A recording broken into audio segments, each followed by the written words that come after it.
Pemirsa, terima kasih pian masih bersama kami. Berita selanjutnya Mahabarakan. Banjarmasin sebagai kota menyandang predikat layak anak dari Kementerian Pemberdayaan Perempuan wan Perlindungan Anak cukup berbangga di peringatan Hari Anak Nasional tahun 2020 ini. Lantaran Kadasabaratan kota di Indonesia memiliki ruang bermain anak berbasis sungai.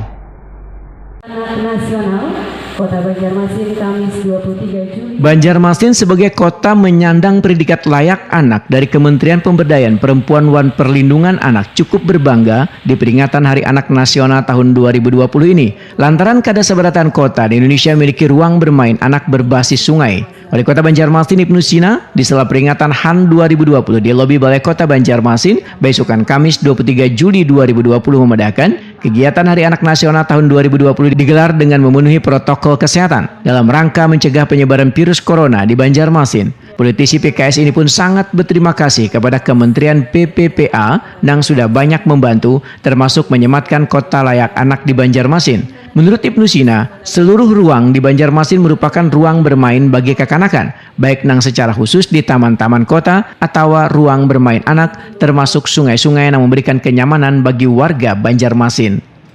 Ya, kemudian cuci tangan, kemudian lagi menjaga jarak di antara kita untuk menghindari terjadinya penularan dan tetap dengan kebiasaan sehat atau PHBS, perilaku hidup bersih dan sehat. Secara khusus kami ucapkan terima kasih kepada Kementerian Pemberdayaan Perempuan dan Perlindungan Anak yang sudah banyak sekali membantu Kota Banjarmasin dan masih menyematkan Banjarmasin sebagai kota layak anak Indonesia untuk tahun 2019 ya, dan mudah-mudahan ini tetap kita bisa wujudkan bersama-sama. Turut hadir pada perhelatan HAN tahun 2020 Kepala Dinas Sosial, Kepala DPPPA, Ketua TPPKK, Ketua GOE, serta Ketua Dharma Wanita Wan Perwakilan PDAM Banjarmasin, serta PKK tingkat kecamatan.